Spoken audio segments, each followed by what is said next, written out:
My neighbor called. Your son came to your door with a lawyer. He changed the locks and said it's his house now. I dropped everything and rushed home. When I arrived and found out what happened. Good day, dear listeners. It's Louisa again. I'm glad you're here with me. Please like this video and listen to my story till the end, and let me know which city you're listening from. That way, I can see how far my story has traveled. I never thought I'd be the kind of woman who had to fight for her own home. But life has a way of humbling you when you least expect it, and by the time I understood what was truly happening, I was already standing at the edge of something I couldn't walk back from. My name is Margaret Harlow. Everyone calls me Peggy. I'm 68 years old, and I've lived in the same white-shuttered house on Clover Hill Road in Maplewood, Ohio, for 31 years. My husband Gerald and I bought it together in 1993. Saved up for 4 years, painted every room ourselves, planted the rose bushes along the front walk. When Gerald passed from a heart attack 7 years ago, that house became the one thing that still felt like him. The creak of the third stair, the way the kitchen smelled of old wood and coffee in the mornings, the view of the oak tree from the bedroom window. It wasn't just property. It was the architecture of my entire adult life. After Gerald died, I managed well enough. I had my pension from 22 years of teaching elementary school, a modest savings account, and good health.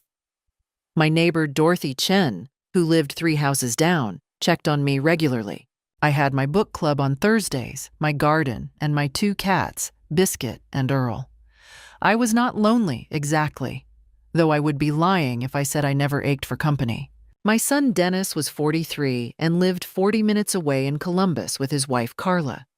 They had 2 children, my grandchildren Tyler and Ava, whom I adored. Dennis worked in commercial real estate, which meant he understood property law better than most people. At the time, I considered that a comfort. I thought it meant he'd help me if I ever needed guidance. I didn't yet understand that knowledge is only as good as the intentions of the person who holds it. The first time something felt wrong, I told myself I was imagining things. It was a Sunday in March, about 18 months ago. Dennis and Carla had come for lunch, which was unusual. They typically only visited on holidays or when they needed something.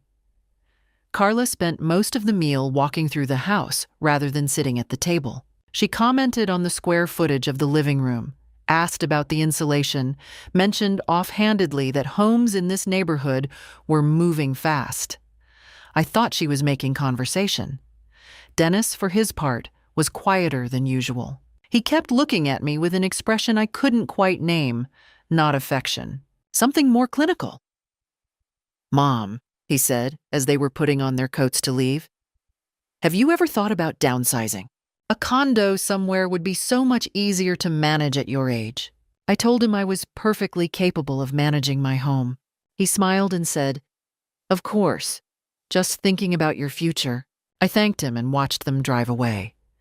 Then I went inside and stood in my kitchen for a long moment, feeling a chill that had nothing to do with the March wind. Over the following months, the comments continued. Subtle at first. Carla mentioned memory care facilities at Easter dinner. Not to me directly, but loudly enough that I could hear. Dennis asked twice whether I had updated my will lately. He also asked during a phone call in June whether I had anyone helping me with the finances. I told him I had an accountant, as I always had. There was a pause before he said, Right, good." Then in August, Dennis asked if he could borrow the deed to the house for a few days. He said he was helping a colleague with a title research project and wanted to use mine as a reference. I thought it was an odd request, but Dennis was my son. I gave it to him. He returned it 10 days later, slightly crinkled, and said nothing further about it. I should have asked more questions. I know that now. By September, I had started sleeping poorly. I couldn't have told you exactly why. Only that something in the air around my son had changed, and I couldn't stop turning the pieces over in my mind late at night. The call came on a Wednesday morning in October. I was visiting my friend Ruth in her assisted living community 40 minutes away. We had coffee together every few weeks, and she always made me laugh harder than anyone else I knew. My phone buzzed on the cafe table. Dorothy Chen. I answered immediately because Dorothy never called without reason. Peggy. Her voice was tight in a way I'd never heard before. I don't want to alarm you, but I thought you should know right away. About 20 minutes ago, a man came to your front door. I recognized him. It was Dennis. He had another man with him, carrying a briefcase. A locksmith's van was parked in your driveway. I felt my coffee go cold in my hands. They changed your locks, Peggy. I watched them do it. And then Dennis, he turned around and looked right at me, and he said, "This is my property now. You can tell her that." I was already standing up before she finished the sentence. The drive home took 40 minutes. It felt like 4 hours. I don't remember much of it clearly. Only the white lines of the highway blurring beneath me. Dorothy's words looping in my head like a skipping record. "This is my property now. You can tell her that." My son had said that. My son, who I had breastfed and taught to read, who had sat in the third pew at his father's funeral and wept into his hands. That same man had stood on my front porch and told my neighbor that my home was his. When I turned onto Clover Hill Road, I saw the locksmith's van was gone. The house looked exactly the same from the outside. The rose bushes, the white shutters, the oak tree casting long afternoon shadows across the lawn. Everything the same. Nothing the same. I walked to my front door and tried my key. It didn't turn. I stood there for a moment with my hand on the cold brass handle, and then I sat down on my own front porch step, which I still owned, and I allowed myself exactly 5 minutes to feel the full weight of what was happening. Dorothy appeared from down the street, walking quickly, her coat unbuttoned. She sat beside me without a word and took my hand. "He left a note," she said, and held out a folded piece of paper she'd retrieved from the mailbox. I didn't open it. I opened it. It was typed, not handwritten. That detail struck me even then. He hadn't even had the decency to write it himself. "Mom, I've taken steps to secure the property as discussed. This is for the best. I'll be in touch with next steps. Please don't do anything impulsive. Dennis." As discussed, we had discussed nothing, not one single word. Dorothy helped me into her house, made me tea, and sat across from me at her kitchen table while I tried to organize my thoughts. My hands were shaking. I'm not ashamed to admit that. I was 68 years old, and I had just been locked out of the home I had lived in for 31 years by my own child. What had he done exactly? That was the question I had to answer before anything else. I ran through everything methodically, the way I used to approach difficult parent conferences during my teaching years. Breathe, list, assess. The deed. He had borrowed the deed. He was in commercial real estate. He understood title transfers. Had he forged something? Had he found a legal mechanism I didn't know existed? Could a son simply claim a living parent's home?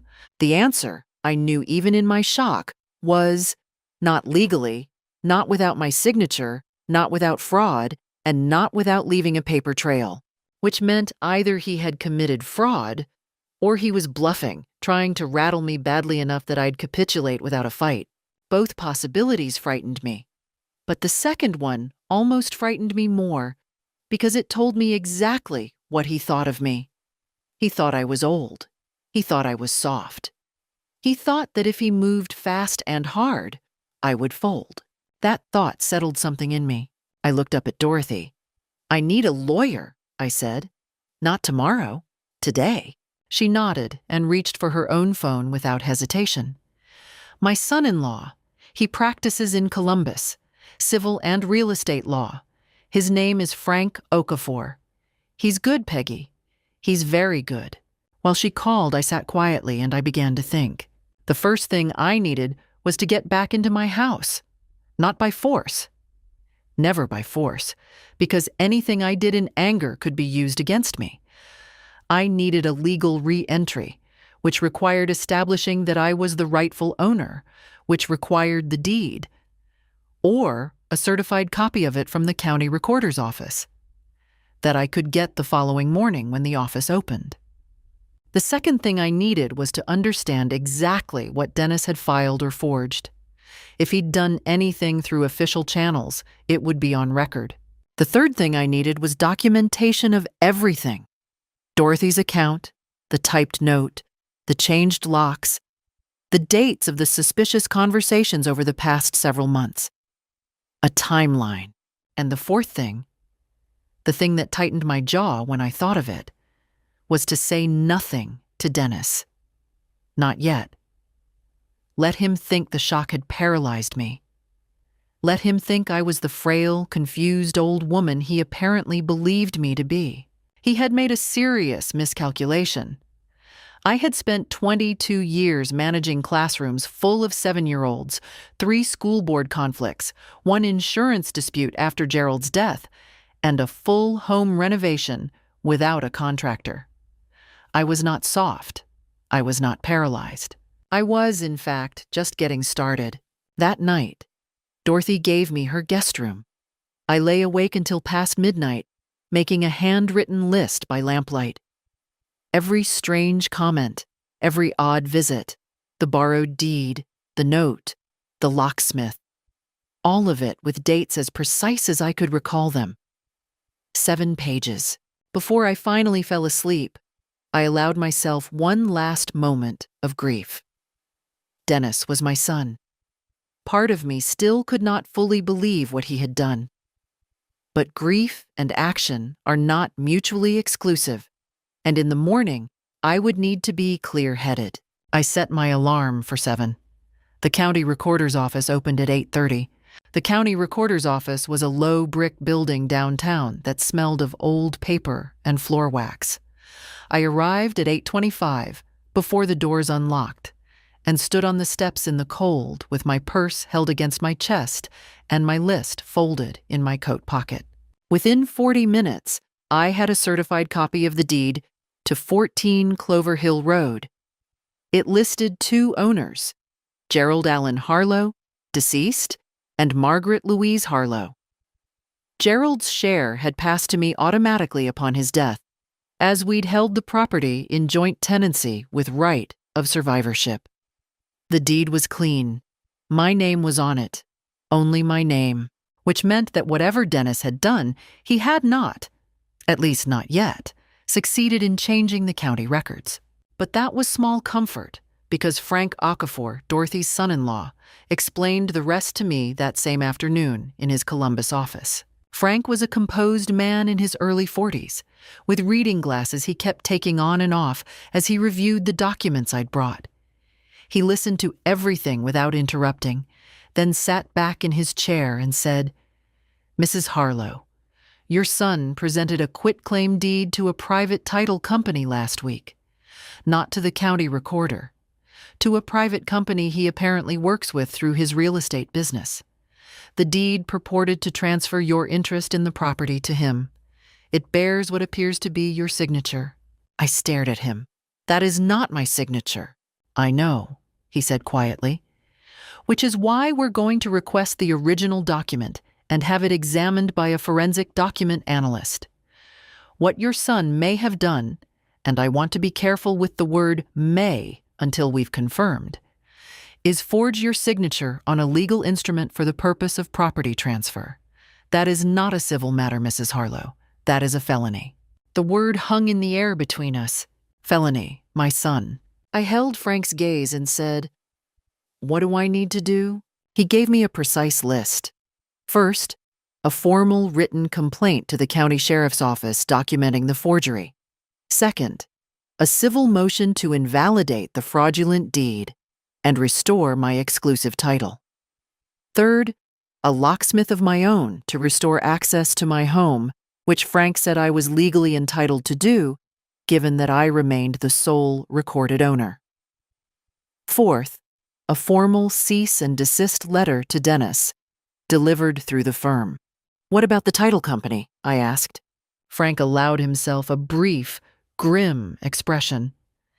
They'll have their own problems if they processed a document containing a forged signature. But that's their issue to navigate, not yours. I signed the retainer agreement and wrote the check. Then I drove to a locksmith on the way home and scheduled a re-entry for the following morning. That evening, I called Dennis. I kept my voice perfectly calm. I asked how he was, asked about Tyler and Ava, made small talk for 3 minutes. He sounded wary, but not alarmed. He clearly hadn't expected me to call, but he also hadn't expected me to sound composed. I told him I was staying with Dorothy for a few days and would be in touch about the house situation when I'd had time to think things through. He said, "Mom, I really think you'll see this is for the best," I said. "I'm sure things will become clear soon." We hung up. I imagine he sat back and felt something close to relief. He thought I was processing. He thought the old woman was taking a few days to cry and resign herself. He was wrong. The following morning, the locksmith restored my original locks, plus added a deadbolt, and I walked back into my own house for the first time in 2 days. I stood in the hallway and breathed in the smell of it. Coffee and old wood, and something faintly floral from the rose sachets I kept in the linen closet. Gerald's house. My house. Biscuit and Earl appeared from the bedroom, indignant and yowling, to demand their breakfast as if nothing had happened. I fed them, made coffee, and sat at the kitchen table with Frank's instructions and my 7-page timeline and the certified deed spread out before me. 2 days later, the cease and desist letter was served. Dennis called me 20 minutes after it was delivered. His voice was no longer measured. "What is this? Mom, are you serious right now? I was trying to protect you. I was trying to make sure this house is handled properly when you—" "When I what, Dennis?" Silence. "Frank Okafor is my attorney," I said. "If you or Carla have anything further to say about this property, you'll say it to him." I hung up. My hand was steady. He had shown me his hand fully now. All the careful, patient pretense stripped away in 60 seconds of anger. He hadn't been protecting me. He had been counting on my silence, my confusion, my willingness to believe the best of him. He would not have that anymore. The forensic document analysis came back within 10 days. Frank called me on a Tuesday morning with a voice that was professionally calm in the way that meant the news was significant. The signature on the fraudulent quitclaim deed was not mine. The analyst's report was unambiguous. The handwriting showed structural inconsistencies with my known signatures on file.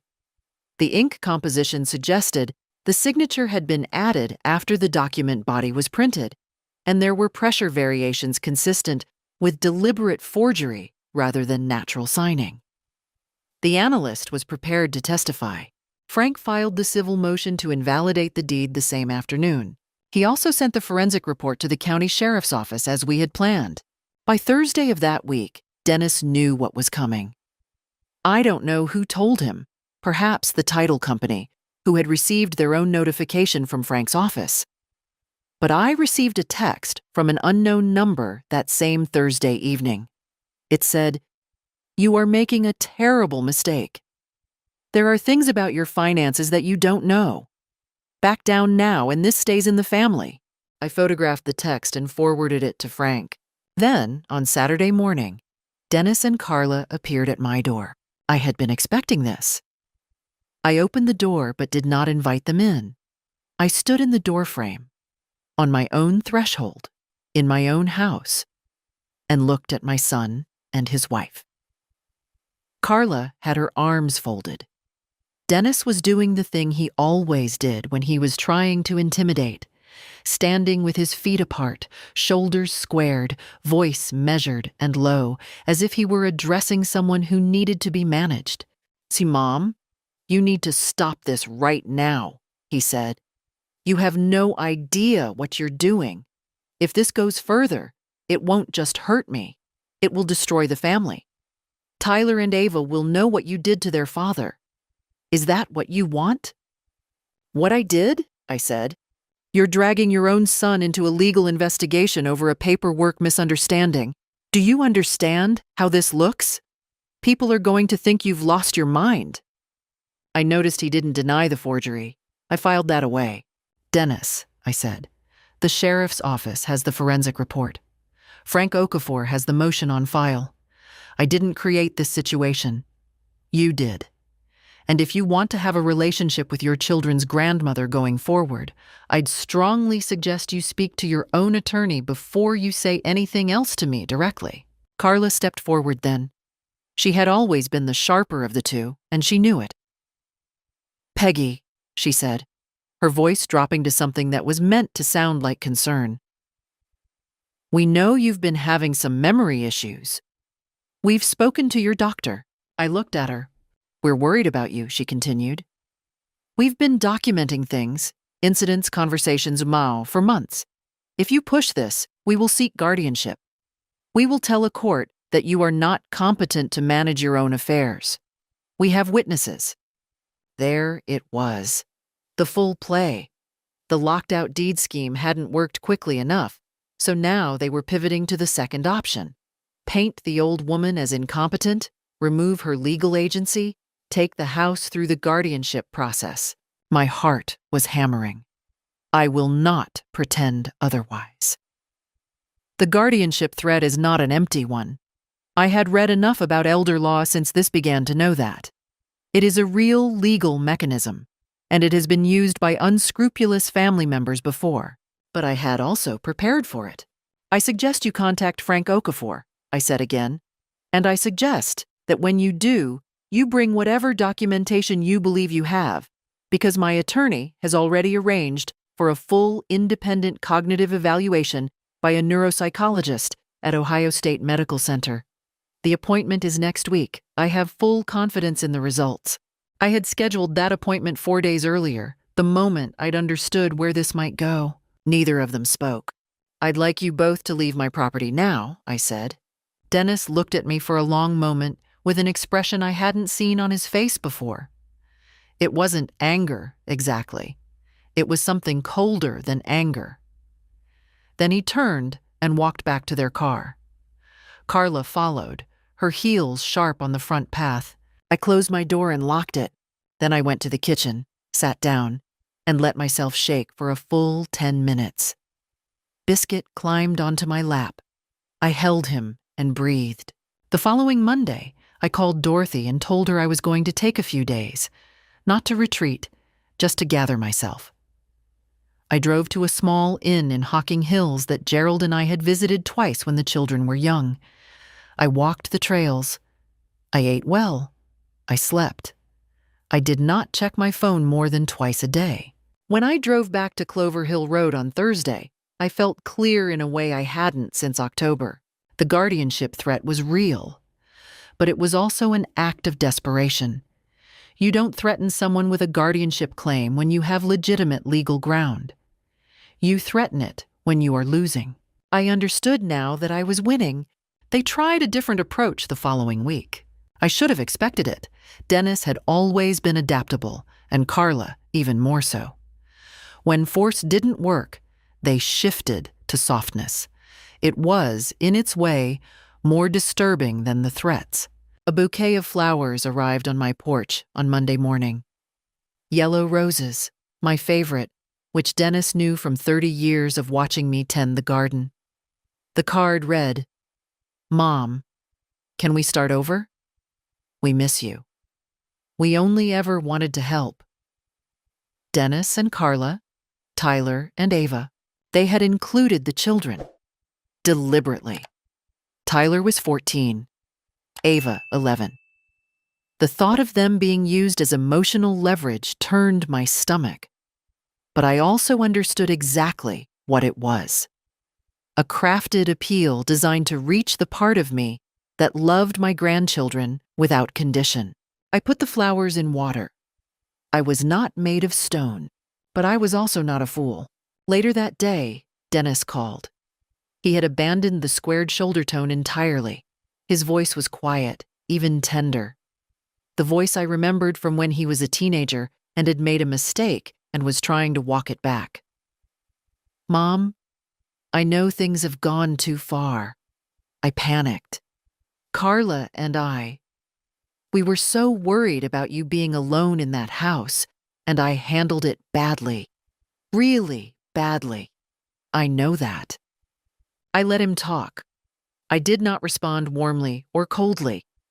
I said, "I hear you, Dennis," and nothing more. "Can we meet? Just to talk. No lawyers, no documents, just family." I told him I would think about it. We hung up, and I sat with the silence of my kitchen for a moment. What was he after with this particular move? Two possibilities.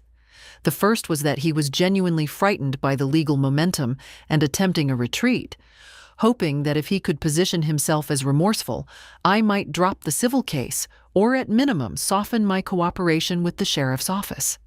The second was that the apparent reconciliation was a setup, a meeting to say something, record something, use something against me in a future guardianship filing. Either way, the answer was the same.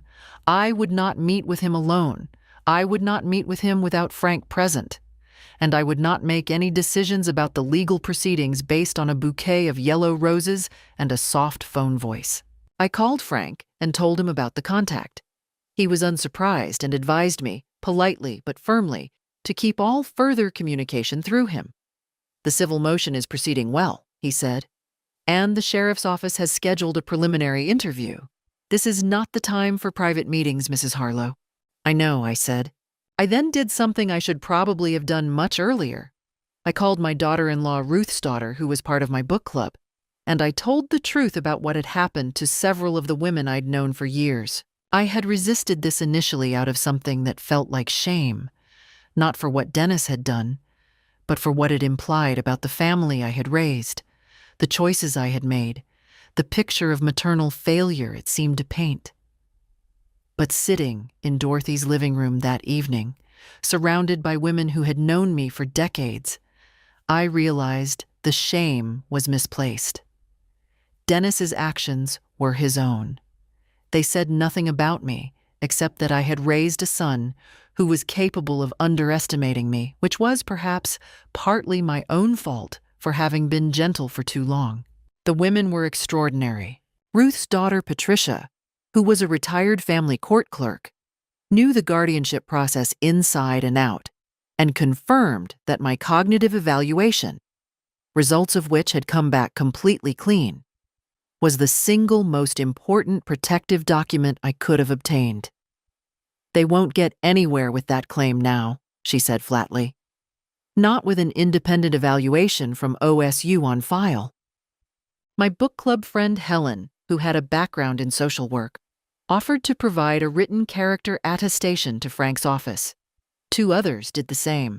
Dorothy had already been in contact with Frank's paralegal directly. I sat in that room and felt something shift. Not the fear, which remained, but something around it. A scaffolding going up. All these women who had known me long enough to know who I actually was, standing in the structure of that knowledge and refusing to let me stand alone. Dennis and Carla were watching and waiting, I knew.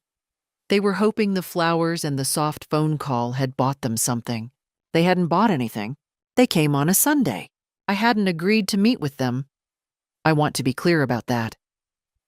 Dennis called Saturday afternoon and said they happened to be in the neighborhood and wanted to stop by for 15 minutes just to see me. Nothing formal. I told him I had plans. He said it would only take a moment. Something in his voice told me it was better to let them come than to have them arrive unannounced while I wasn't home. So I said 15 minutes. I said the door stays open, and I called Dorothy and asked her to come sit with me. Dorothy was at my kitchen table when Dennis and Carla arrived. I watched Carla's eyes register Dorothy's presence and calculate it quickly. She hadn't expected a witness. For just a fraction of a second, her composure faltered. A tightening around the eyes, a slight recalibration of her expression, before she reassembled herself into the performance she'd prepared on the drive over. They sat in my living room. I did not offer coffee, and Dennis began with the softness he'd used on the phone. How much he loved me. How the whole thing had spiraled beyond what he intended. How Carla and he had talked and realized they'd gone about things the wrong way. Carla nodded along, her expression calibrated to something approximating remorse. Then Dennis shifted. It was subtle, the way the temperature of a room shifts before it storms. Mom, you know what this is costing you, right? Frank Okafor doesn't come cheap.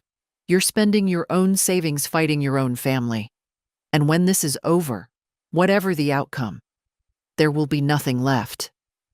Not between us. Not for Tyler and Ava. Not for any of it. Is that what Dad would have wanted? Gerald. He had brought Gerald into it. I looked at my son. I thought of Gerald. His steadiness, his patience, his absolute inability to be moved by emotional manipulation, which was a quality he'd possessed so naturally, it had sometimes frustrated me when I'd wanted him to simply feel things.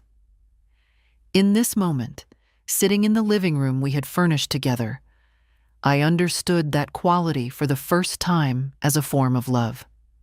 Gerald had never been cold. He had simply refused to let fear make his decisions for him. I had always admired that. I had never fully understood it until now. Your father, I said, would have wanted me to protect what he worked for. Dennis's expression changed. He tried once more. If you drop the civil filing, just the civil suit, not even the sheriff's thing, we can agree to a trust arrangement. The house stays yours for your lifetime. I'm named as beneficiary. No more conflict. It's clean. A trust arrangement. He wanted me to voluntarily grant him beneficiary status, meaning the civil case would be resolved without an admission of forgery. He would avoid criminal exposure, and he'd still get the house when I died. The offer was dressed up as compromise, but it was nothing of the kind. It was the same scheme, rerouted. A longer road to the same destination. I had anticipated something like this. Frank had actually described it as a likely fallback offer during our last call. We had discussed it thoroughly, and I had decided my answer in advance, calmly and without anger. No, I said. The softness left Carla's face like a light switching off. You're being incredibly selfish, she said. Do you realize what you're doing to Dennis? To his career? If this goes further, he could lose his real estate license. He has a family, Peggy. You're willing to destroy all of that over a house? Over a forged signature, I said. That's what this is about. You are a vindictive, difficult woman. Carla's voice was low now, precise as a scalpel. And we will not forget this. When you need us, and you will need us, Peggy, you're 68 years old. Don't expect us to be there. She let that land. She was good at letting things land. I could see, watching her, that she had spent years perfecting the delivery of sentences designed to find the exact place where a person was most vulnerable. She had aimed at my age, my solitude, my future dependence, all in one breath. Dorothy stood up from the kitchen table and walked calmly into the living room. I think that's enough, she said. Peggy asked for 15 minutes. You've had 20. I'd like you both to leave. Dennis looked at Dorothy. Then he looked at me. Then he said, quietly, and with a finality that I felt in my sternum, You'll regret this. They left. I stood at the window and watched their car back out of the drive and disappear down the street. Dorothy came and stood beside me. Neither of us spoke for a moment. I won't pretend I wasn't frightened. I was. Carla's words about being alone, about needing them, had reached something real in me. The place where I kept the honest fear of aging and isolation and what happens when your body begins to fail and the people you expected to be beside you aren't. She had aimed precisely there, and she hadn't missed. But something else was happening alongside the fear. The threat about Dennis's real estate license, that had been a slip. Carla wouldn't have said it if she weren't genuinely terrified of the outcome. A confident person doesn't warn you about the cost of winning. They don't need to. And Dennis's final offer, the trust arrangement, was a negotiating move made by someone who no longer believed they could win outright. You don't offer to share a prize you think you've already secured. They were afraid. And that knowledge, sitting alongside my own fear, made me more resolute than any pep talk could have. The civil hearing was scheduled for a Thursday in February, 4 months after Dorothy had called me at Ruth's assisted living cafe. Those 4 months had not been quiet. The sheriff's office had conducted its preliminary interview with me in November, then a follow-up with Dennis in December. Frank had kept me briefed without alarming me unnecessarily, but I could read the shape of things from his tone. The title company, facing its own liability, had cooperated with the investigation and turned over the original submission documents, including correspondence from Dennis's professional email establishing that he had initiated the transfer. The forensic analyst's report had been formally entered into the civil case record. Dennis had retained his own attorney, a Columbus firm that Frank described as capable but working with limited facts. I spent those months living my life as carefully and fully as possible. I tended the rose bushes through the autumn. I attended book club. I had coffee with Dorothy most mornings. I drove to Columbus twice to take Tyler and Ava out for lunch, without Dennis and Carla, who apparently had told the children I was going through something. Tyler, who was old enough to sense the evasion, asked me at the diner if I was okay. I told him I was, that there was a disagreement between adults being worked through, and that my love for him had nothing to do with any of it. He nodded. He looked like Gerald around the eyes. The morning of the hearing, I dressed carefully. Dark navy suit I'd bought for Gerald's memorial service, which seemed appropriate. I ate a proper breakfast, eggs, toast, the coffee I make too strong and have never apologized for. I drove to the courthouse alone. Frank had offered to arrange a car, but I wanted to drive myself. I wanted to walk in on my own 2 feet, park my own car, carry my own bag through the courthouse door. That mattered to me in a way I couldn't entirely explain, except to say that I had started this on my own 2 feet and I intended to finish it that way. The courtroom was modest, as civil hearings go. A judge and counsel tables and the dry formality of legal process. Frank and I sat on one side. Dennis and his attorney, a man named Weston, sat on the other. Carla was in the gallery. She had dressed to project distress, I noted. Muted colors, minimal makeup, the presentation of a worried wife rather than a calculated adversary. I wondered how long she had spent in front of the mirror that morning, assembling that particular image. Dennis did not look at me when he sat down. The judge reviewed the filings. Frank presented the case methodically. The certified deed, the forged quitclaim document, the forensic analysis, the title company correspondence, the text message thread, Dorothy's written account. Each piece placed carefully, like foundation stones. I watched the judge's face as the documents were presented. She read carefully. She asked 2 precise questions. She gave nothing away. Weston's defense was threefold. First, that Dennis had acted under a misunderstanding. He believed he had verbal authorization from his mother for the transfer as part of an estate planning conversation.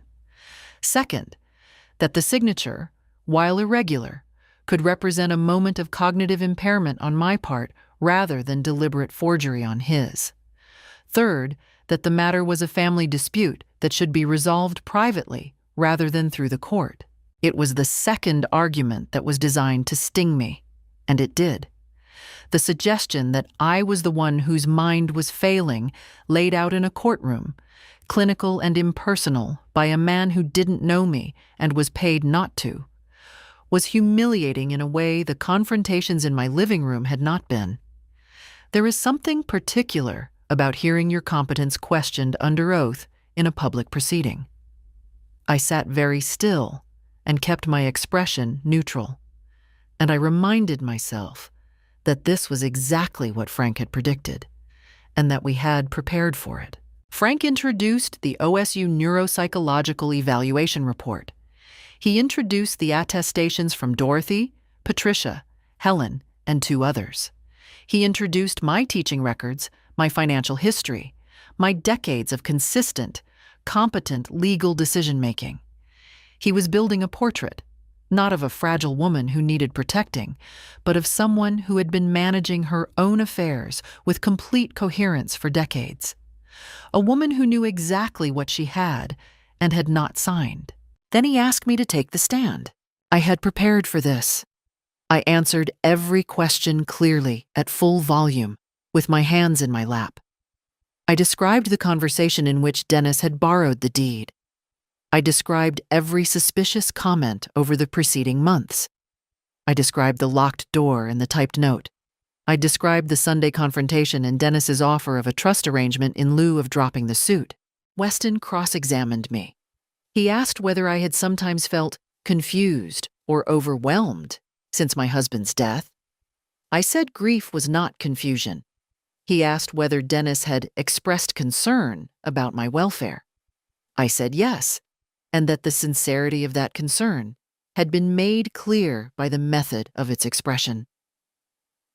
He asked if I had ever discussed estate planning with Dennis. I said I had not, and that if I had intended to, I would have done so with my own attorney present, as any reasonable person would. Weston had no follow-up to that. The judge asked Dennis to take the stand. This was the moment. I watched my son stand and adjust his jacket and take his seat on the witness stand, and I thought, he's about to try to make this about me. He did. He spoke at length about his genuine worry for me, his intentions to protect the estate, his belief that I had, in a conversation at Easter 2 years prior, expressed a wish for him to take over the property management. He was composed. He was articulate. He was, I had to acknowledge, a good liar. He had the salesman's gift of sincerity, of sounding as if he believed every word he was saying, which perhaps in some compartment of his rearranged conscience he did. Until Frank asked him, "Mr. Harlow, on what date did your mother give you verbal authorization to initiate a property transfer?" Dennis named a date. Frank placed a document on the record. "Is it correct that on that date, Mrs. Harlow was in Cleveland attending a family reunion, as documented by these photographs and this signed guest register? A reunion you did not attend?" A pause. "Mr. Harlow, is that correct?" Dennis looked at Weston. Weston looked at his notes. In the gallery, Carla's posture shifted almost imperceptibly. A slight forward lean, as if she might intervene, then a stillness as she understood there was nothing left to do. "I may have the date slightly wrong," Dennis said. "Would you like to name another date?" Another pause. Longer this time. The courtroom had the particular quality of silence that falls when everyone in a room understands simultaneously that something has just ended. I watched my son on the witness stand, and I watched the architecture of his story. The structure he had built so carefully over months of managing me and performing concern and calculating vulnerability. Collapse inward, quietly, like a building whose load-bearing wall has just been removed. He had no other date to offer. There was no other date. The fabrication had required a specific moment in time, and that moment had been chosen carelessly, and it had not held. He said, "I would need to review my records." "Of course," said Frank. Carla, in the gallery, was very still. She was staring at the table in front of her. She did not look up. The judge issued her ruling the following week. I was in my kitchen when Frank called. Biscuit was on the windowsill, watching a bird at the feeder. Earl was asleep on the chair Gerald used to read in. The coffee was hot. Outside, the February light was thin and pale, but present, the way it always is just before the seasons begin to turn. Frank said, "Mrs. Harlow, the ruling is in your favor, full and complete." The fraudulent quitclaim deed was declared invalid and void. My sole title to 14 Clover Hill Road was confirmed and placed on the official record, with no further legal challenge permitted from Dennis Harlow or any associated parties. The court found that the signature on the document was not Mrs. Margaret Harlow's, and that the circumstances of the filing met the legal threshold for fraudulent conveyance. The ruling was unambiguous. No softened language, no suggestions for mediation, no invitation to revisit the matter. Full and complete, as Frank had said. I asked him to read it to me once more. He did. The civil case was closed. As for the criminal matter, that proceeded on its own track, as Frank had always said it would, separate from the civil ruling. The sheriff's office had already moved the case to the county prosecutor's office by then, based on the same forensic evidence. Dennis was formally charged with forgery and attempted fraudulent property transfer under Ohio law, both felony charges. His arraignment was in March. I did not feel triumphant when I hung up the phone. I want to be clear about that. I felt relieved, deeply, bodily relieved.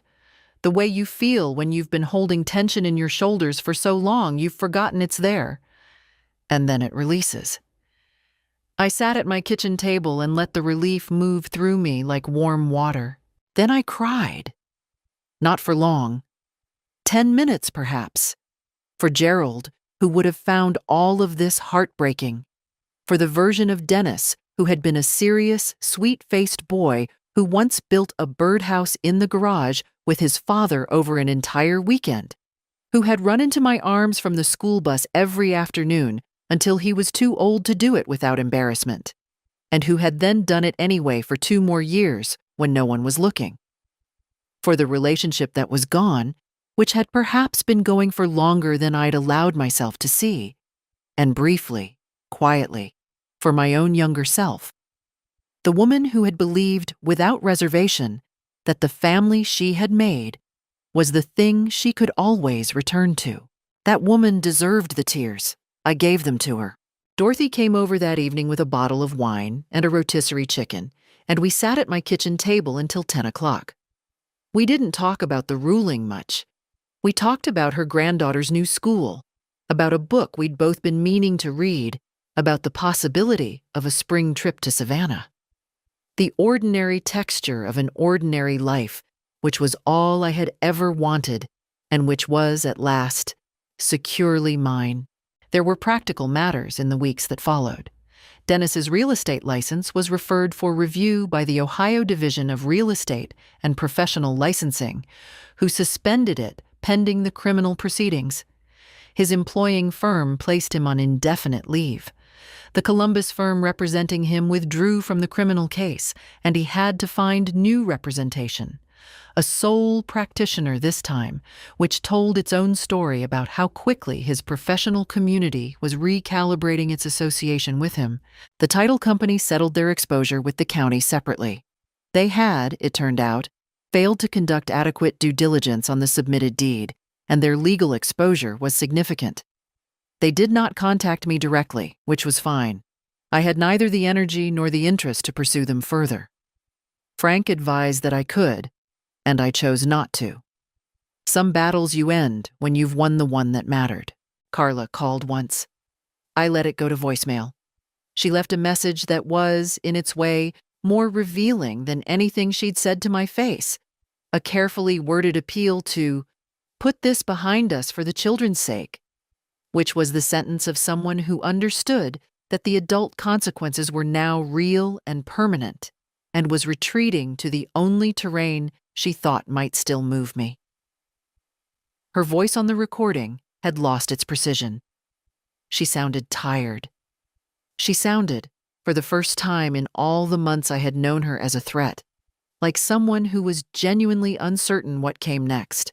I felt something small and complicated when I listened to it. Not pity, exactly. Not contempt. Something more like the recognition you feel when a storm finally passes and you walk outside and see how much has changed. Not relief that the storm happened, but a clear-eyed acknowledgement that the landscape is different now and will not be otherwise. I didn't call back. I did not stop contact with Tyler and Ava. That was important to me. I invited them both to dinner, separately from their parents, and I made the same thing I always made when they came: Tyler's ribs, Ava's lemon cake, and we sat at the dining room table under the light Gerald had hung in 1997 and ate and talked about school and their friends and the things 14 and 11-year-olds think about. I told them I loved them. I did not discuss their father with them. That was not my job, and they would understand what they needed to understand in their own time, in their own way. What I wanted them to carry forward was not the conflict, but the table, the food, the light, the fact of being wanted. On the last Saturday of February, I drove to the nursery and ordered new roses for the front walk. 2 additional bushes, a deep coral variety I'd been looking at for years but always put off. The woman at the nursery said they'd be ready for planting in April, when the ground softened. I drove home along Clover Hill Road with the windows down despite the cold, and when I turned into my driveway and saw my house, white shutters, oak tree, the old brass house numbers Gerald had polished every spring, I felt something that I can only describe as the full weight of possession. Not ownership in the legal sense, though that too, but possession in the older sense. This is where I live. This is what I have built. This is mine. Not because a deed said so, because I had stood in the middle of the most frightening thing that had ever happened to me, and I had not looked away. Spring came the way it always does in Ohio. Reluctantly at first, then with sudden conviction. The coral roses went in the 3rd week of April, on a Saturday morning, when the ground was soft and the air smelled of recent rain. Dorothy came to help, and we worked for 2 hours with our hands in the dirt, which is one of the more satisfying things a person can do. By noon, we were muddy and tired and pleased with ourselves, and Dorothy's husband brought out sandwiches, and we ate them on the front steps in the new warm sun. I planted 3 new tomato varieties that year. I refinished the kitchen cabinets, a project I'd been meaning to do for years but had always put off. I hired a woman named Bee who did finish carpentry and odd jobs, and we spent a companionable week sanding and staining and rehanging the doors, and at the end of it, the kitchen looked the way I'd always imagined it could. In May, Dorothy and I drove to Savannah. 4 days, a bed and breakfast in the historic district, long meals and longer walks, and a ghost tour that made us both laugh so hard we had to stop on the sidewalk to recover. I bought a painting from a street artist that now hangs in the hallway by the front door, a dark magnolia on pale ground, which I find myself stopping to look at every morning. I returned to teaching, not full-time, not a classroom, but through a literacy tutoring program at the local library, 2 evenings a week. I had forgotten what it felt like to watch someone decode a word they couldn't read the week before. It turned out I hadn't forgotten at all. Patricia, the retired family court clerk from my book club, became one of my closer friends over those months. The Dennises of the world always underestimate the Peggys, she told me once over lunch. It's their most reliable mistake. I had breakfast with Tyler in June. He was taller. He asked me carefully whether I thought things with his dad would ever get better. I told him honestly that adults sometimes make choices that are very hard to undo, and that the consequences unfold slowly. I told him my feelings for him had nothing to do with his father's choices, and never would.